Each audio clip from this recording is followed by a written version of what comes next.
Canola School on realagriculture.com is brought to you by Alberta Canola Producers Commission, SAS Canola, and Manitoba Canola Growers.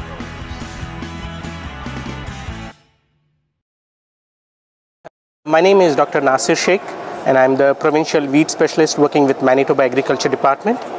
All right, and today we are at CanoLAB 13 here in Brandon, and specifically we're talking about Group 2 injury on canola, and we have two sort of looks at it here. So let us give us a tour of what's going on with these plants. Here we have two kind of injuries, one which can be caused by drift and the other which can be caused by the soil residue, and both are relating to the most common herbicide in Manitoba, which has either drift or residual issues, which is Group 2. And here we have this 4 pots on the top are the ones which have drift issues with Group 2 herbicide. This is a control plant here, which looks very normal and healthy growing. And here we have a drift case with a Group 2 herbicide, which is at a quarter rate.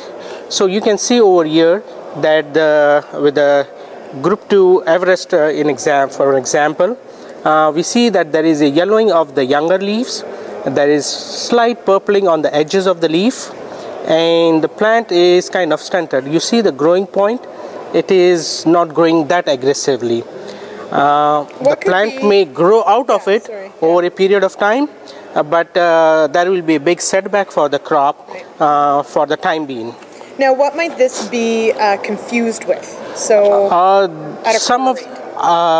sometimes the Group 2 injury symptoms can be confused with sulfur deficiency, which also has very similar symptoms to what we see here. This has a little higher rate of Group 2 with the purpling and cupping of the leaves. This is also very similar to what we see under sulfur deficiency. But you can see that this was a quarter rate and this is the half rate. And with the half rate, you can see the injury symptoms are more severe.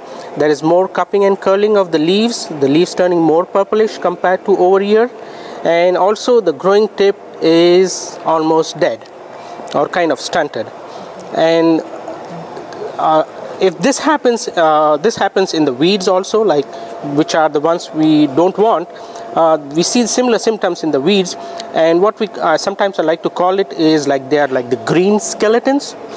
They keep standing on the field for like 2 weeks or 3 weeks. They're not growing, they're just sitting there, and eventually they die. And this is another extreme example with a full rate of Group 2 herbicide, where we can see extreme cupping and curling of the leaves. The plant is way more stunted. It looks like this flower was about to kind of initiate the flowering, but all the flower heads or the flower buds are busted, and there may not be any flowering or pod set in this plant. Over here you see even more extreme case where the growing tip is all dead and the plant would never grow out of it. So that is a complete loss to the crop. Right. Now here in the soil tubs, now we're looking at, so this would have been, this is the soil residual. This is the soil residual test we have here. Right here we have the control where we didn't had any soil residue of Group 2, and here we have like 3 pots. This is the half rate, this is the 1x rate, and this is the 2x rate. As you can see, the typical Group 2 symptoms, the purpling of the leaves, the plants are stunted and they may not grow out. But even within the Group 2, I mean, you can see like the plants here are a little more greener, little more emerging, whereas on the higher end, which is a 2x rate, there is some germination, but they may not survive. But these symptoms may again mimic some of the symptoms of cold stress in the beginning of the season. Just like we talked about sulfur deficiency in the bigger plants, there may be cold stress at the time of germination, and again the plants would look like purplish, yellowish and stunted, and they may not be germinating properly. So this may mimic the cold stress early in the season. The other thing with the Group 2 herbicide is that we have to be very careful that if we have applied it, suppose last year, like say in the middle of the season, and if we had a very dry year, these group 2 herbicides will sit in the ground and they may cause injury symptoms in the next year. So a lot of weather factors may also kind of extend the residual period of the herbicide.